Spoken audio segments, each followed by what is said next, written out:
salve galera, firmeza total, professor Eduardo Odraldi na área, firmeza, espero que todo mundo esteja bem, tranquilo, tranquila, certo? Partiu para uma aulinha remota nossa aí, certo? Hoje a nossa aula vai ter um groove bem interessante, é um groove de revisão. Então pensando em revisão, para pensar em vestibular, é interessante a gente se ligar como que o Enem corrige o nosso texto, certo? Qual que é a função e como que é corrigido cada elemento, né, desse critério corretivo aí, que são 5. Então eu vou esmiuçar um por um aqui com vocês rapidinho e logo mais a gente vai fazer uma análise de uma redação que tirou a nota 1000 e vamos ver como, por que e onde essa pessoa acertou para tirar tal nota. Firmeza? Então vamos lá, rapaz, vamos seguindo aí, ó. Primeiro critério que a gente tem que ficar ligado e ficar esperto é o domínio da norma padrão. Esse é o primeiro critério de avaliação para o Enem. Então assim, se você escrever certo ou escrever errado, e aí é legal pensar o seguinte, o certo e errado ele depende muito do ponto de vista. Se eu quero, por exemplo, se eu tenho uma argumentação que vai falar, por exemplo, de preconceito linguístico,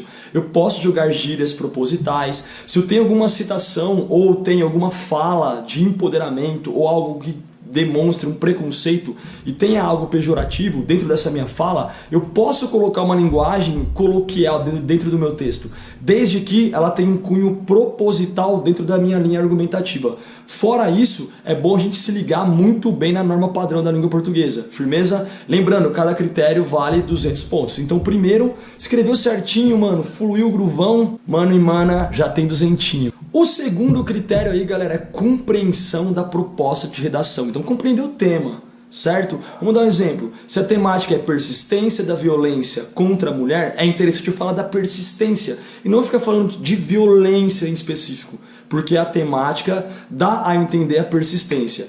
Como que eu vou me ligar nisso, Odraldi? Como é que eu consigo pegar esse critério de número 2? Rapaz, é só a gente se ligar nos norteamentos dos textos de apoio. O Enem é bem interessante porque os textos de apoio eles vão nortear basicamente a linha temática, então é bom se ligar nisso. O terceiro critério, galera, ele vai usar alguns verbos: relacionar, selecionar, organizar e interpretar a temática. Então aí é interessante pra gente ter uma linha argumentativa, pra gente fazer a organização desse texto aí e a organização da minha parte argumentativa. É interessante no Enem eu ter uma linha contextual, então eu preciso entender os contextos na hora de argumentar. Assim eu consigo comprovar que eu estou interpretando, que eu estou selecionando e também estou organizando o meu texto numa ideia de progressão textual. E é interessante também a gente se ligar na coesão e coerência textual. Firmeza? Ou seja, a gente pode, de certa maneira, além de usar citações, alusões históricas, exemplos, e de certa forma, de certa maneira, conseguir comprovar através de dados concretos aquilo que eu estou pensando, ou seja, aquela minha opinião. É interessante também a gente já puxar para o outro critério, né, entender o seguinte, a coesão e coerência textual. Preciso amarrar um parágrafo no outro. O quarto critério, né, galera, entender como é que funciona a estrutura textual, como está a minha progressão. Então, de introdução, desenvolvimento, meus parágrafos de desenvolvimento estão numa linha argumentativa, como monta o critério 3, como ele pincela pra gente. Eu já consegui fazer uma contextualização bacana, estou utilizando aí as conjunções aditivas, como um outro sim, como um além disso, como um e, como um ademais, né? Estou conseguindo utilizar isso, liguei as minhas ideias do parágrafo. Agora no quarto eu preciso colocar isso na estrutura, né? Então, introdução, onde eu apresento a temática. No desenvolvimento, que é a minha linha argumentativa, de certa forma eu preciso comprovar que aquela temática tem, de certa maneira, uma ênfase ali de forma concreta, beleza? E aí nós vamos partir para o quinto critério, que vai ser o quê? A proposta de intervenção. O Enem ele sempre vai cobrar essa proposta de intervenção. Outros vestibulares vão seguir a mesma linha de critério de correção do Enem. Porém, o que vai mudar é a intervenção, diferentemente do Enem, porque eu tenho que dar uma intervenção.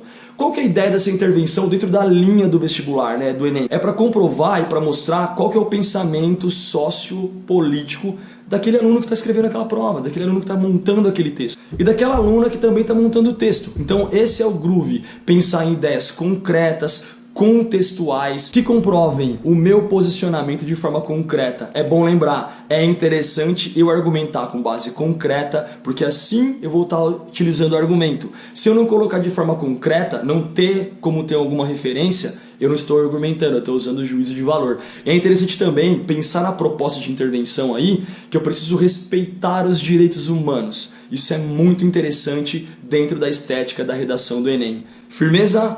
Tranquilo? Só para lembrar, cada critério vale 200 pontos. Primeiro critério, dominei a linguagem, dominei a língua portuguesa, tá tudo certinho. Segundo critério, entendi a temática. Então no primeiro ganhei 200, porque eu escrevi certo. No segundo, entendi a temática, ganhei mais 200, tenho 400.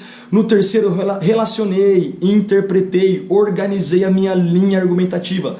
Tenho mais 200, já estou em 600 pontos. Cara, coloquei dentro da estrutura, né? Que é o quarto critério. Cara, já tenho mais 200, estou para 800. E na conclusão, fiz uma proposta de intervenção, utilizei os agentes que vão solucionar aquilo, especifiquei a solução e respeitei os direitos humanos. Bum, cheguei no 1000. Firmeza? É assim que o Enem corrige o seu texto. Firmeza? Agora vamos partir para a leitura de uma redação que tirou nota 1000 e vamos ver essa estrutura, vou ler todos os parágrafos e vamos dar uma analisada aí para fluir melhor ainda nessa nossa revisão. Demorou? Galera, eu vou ler um texto agora pra vocês, escrito por uma mana chamada Amanda Rocha, tá certo? Ela tirou nota 1000 e a temática foi de 2019, que era a democratização do acesso ao cinema no Brasil. É interessante pensar o seguinte, se eu pensar por essa temática, democratização do acesso ao cinema no Brasil, dá a entender que eu já tenho um acesso, mas esse acesso não é democrático. Se for pensar na minha temática, eu consigo perceber que há uma segregação aí. Então dá pra explorar bastante coisa, de forma cultural, de forma filosófica, de forma sociológica. Então nós vamos ler a introdução do texto, certo? Para entender como que ela trouxe essa temática, como é que ela mostrou essa relevância. Vamos lá, galera, check it out. Vamos que vamos. A introdução começa assim, né?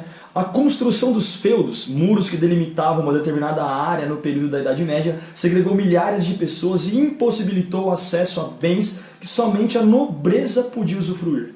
Semelhante a essa época, no contexto brasileiro contemporâneo, o cinema é um dos inúmeros meios de democratizar a cultura, mas ainda é feudalizado, já que grande parte da população continua alheia a esse serviço. Então, tanto a concentração das salas de teledramaturgia em regiões mais desenvolvidas economicamente, quanto os exorbitantes preços dos ingressos de alimentos, vendidos com exclusividade pela empresa proprietária, mutilam a cidadania e consagram importantes simbologias de poder.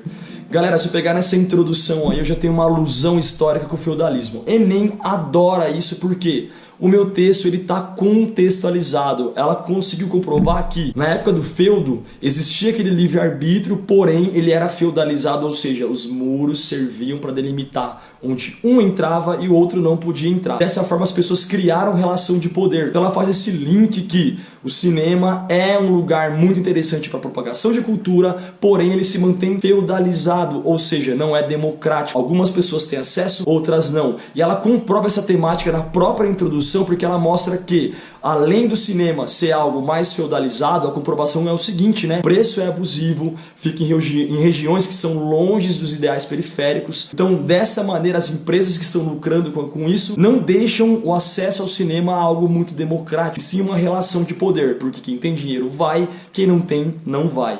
Tá certo? Então a introdução dela ela trouxe totalmente a temática e mostrou a fragilidade da democratização do acesso ao cinema aqui no Brasil, certo? Conseguiram compreender a introdução? Agora vamos ver então se ela vai dar seguimento. A continuação do segmento dela, galera, devia ser o seguinte, né? Ela tem que trampar a parte cultural e falar dessa relação de poder e, além disso, mostrar que não há essa democratização. Ela precisa comprovar isso aí na linha argumentativa. Firmeza? Vamos dar uma olhadinha então como é que vai ficar o parágrafo argumentativo dela de número 1. Firmeza? Vamos ver. Ela começa assim: nessa perspectiva, a cultura é imprescindível para a identidade de um povo e, indubitavelmente, o cinema é uma fundamental ferramenta de inclusão e de propagação de valores sociais. Entretanto, de acordo com o geógrafo Milton Santos, no texto Cidadanias Mutiladas, a democracia é extremamente necessária para a fundamentação cultural do indivíduo. Só é efetiva quando atinge a totalidade do corpo social, ou seja, na medida em que os direitos são universais e desfrutados por todos os cidadãos. Dessa maneira, a concentração das salas de cinema em áreas com alto desenvolvimento econômico e o alinhamento de milhares de pessoas a esse serviço provam que não há democratização do acesso à cultura cinematográfica no Brasil, marginalizando grande parcela da sociedade desprovida de recursos financeiros. Galera, é interessante porque ela vai citar o Milton Santos e ela comprova pela citação que de certa maneira a cultura deve chegar para a totalidade, e nesse caso não chega, porque quem não tem um acesso financeiro não consegue frequentar o cinema e não consegue absorver essa cultura. Então ela usa o termo mutilados, mano, perfeito. Ela pegou essa ideia juntamente com a citação de Milton Santos. Ela fez uma argumentação de apropriação. E é bom lembrar que o primeiro parágrafo argumentativo ela começa com nessa perspectiva. Qual perspectiva? A perspectiva que ela coloca na intro, ou seja, que não há esse acesso democrático ao cinema. E ela vai usar um termo muito interessante aí também, que é o corpo social, né? Esse termo, ele estabelece de certa maneira a relação de poder e de status que uma pessoa tem com a outra. É muito interessante essa pegada textual dela. Agora vamos ver então o segundo parágrafo argumentativo, ver como é que ele ficou. Outrosim, os preços abusivos de ingressos, a divisão das salas em categorias de conforto e a proibição de entrada de bebidas e alimentos que não sejam vendidos no estabelecimento dividem ainda mais a sociedade. Isso pode ser explicado pelo teórico Pierre Bourdieu, o qual afirma que todas as minúcias de um indivíduo constituem simbologias que são constantemente analisadas pelo corpo social, isto é, o poder de compra, as características pessoais e o acesso a bens e serviços refletem quem é o homem para outrem. Dessa forma, o alto custo praticado pelas redes cinematográficas violenta simbolicamente aqueles que não conseguem contemplar as grandes telas e aumenta as desigualdades. Aí, galera, ela comprova, né, esse corpo social, ou seja, essa ideia e essa identidade das simbologias de status. Ela comprova isso porque, vocês sabem disso, eu não posso entrar no cinema com nenhum outro tipo de alimento. Mesmo que eu esteja num shopping, eu quero entrar com uma bebida, eu não posso. Eu tenho que entrar com a bebida tabelada pelos caras de dentro do cinema, ou seja, pela empresa que está ali. Se eu não tenho acesso para pagar aquilo que não é barato, eu já tenho uma divisão ali simbólica da sociedade, ou seja, as pessoas não conseguem ter acesso pelo bem financeiro e isso atrapalha no leque cultural. Ela comprova isso. Ela coloca Milton Santos no primeiro parágrafo argumentativo e vem com Bourdieu para sacramentar no segundo parágrafo argumentativo. Então agora vamos ver como é que ela vai solucionar isso. Como fazer então com que as pessoas que não têm acesso tenham a esse acesso, consigam chegar no cinema para assim o cinema ser mais democrático. Porque essa é a temática, democratização do acesso ao cinema no Brasil. Ora, todo mundo tem direito ao acesso no cinema, quem tem renda vai. Então a ideia dela ali é pegar as pessoas que não têm renda para colocá-las no cinema e para assim ampliar o leque cultural de uma sociedade para que o corpo social e essas desigualdades diminuam, como ela afirmou dentro do texto. Firmeza? Vamos ver então qual agente que ela vai usar e como que ela vai direcionar essa proposta de intervenção. Demorou? Bora lá! Portanto, cabe à iniciativa privada, em parceria com estados e municípios, promover a interiorização das salas de teledramaturgia por meio da construção de novos empreendimentos em áreas distantes dos polos econômicos e da redução dos custos para o consumidor de baixa renda, incentivando então a cultura mais democrática. Além disso, é de responsabilidade da Ancine, Agência Nacional de Cinema, estabelecer um canal de comunicação mais efetivo com o telespectador por intermédio de aplicativos e das redes sociais interativas, para que denúncias e reclamações sobre preços abusivos possam ser realizadas. Como efeito social, a democratização do cinema no Brasil será uma realidade, destruindo assim barreiras e feudos sociais.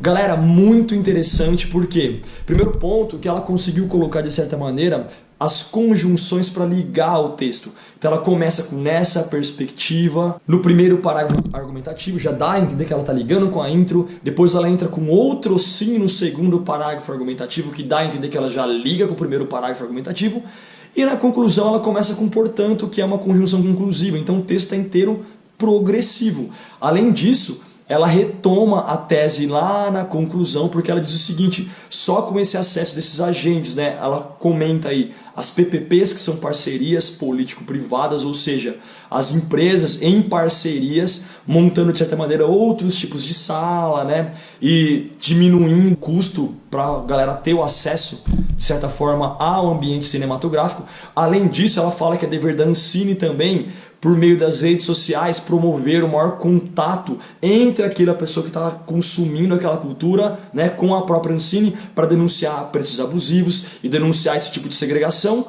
E aí ela fala que dessa forma as pessoas vão ser menos feudalizadas dentro da cultura cinematográfica no Brasil. Textinho cabreiro, tirou 1000. Conseguiram perceber, galera? Então é isso. Ou seja, escrever dentro de uma norma padrão, atingir o nosso tema, selecionar, organizar e interpretar a nossa linha argumentativa de forma concreta e contextual, né? Deixar o nosso texto progressivo dentro da linha de conjunções, entender onde que tem a introdução, onde tem o desenvolvimento, onde é a conclusão e fazer a ligação com as conjunções de todos esses elementos, certo? E por último, propor uma proposta de intervenção que respeite os direitos humanos. O texto dela tá pesado nesse sentido. Então, firmeza, espero que vocês tenham entendido como é que funciona a estrutura. E é bom sempre lembrar, antes de começar o texto, bora montar o que a gente chama de brainstorm, ou seja, quais são as linhas argumentativas que eu consigo trazer para dentro daquela proposta, para fazer com que meu texto seja contextual, ou que ele use alusão histórica, eu use citações e faça com que o meu texto seja ao mesmo tempo contemporâneo e ao mesmo tempo uma ligação entre as épocas do passado e as projeções de solução do futuro. Firmeza? Espero que tenham entendido. Fiquem na paz. Fiquem com Deus. Buda lá, Gandhi Krishna. É nóis, amo vocês. Tei!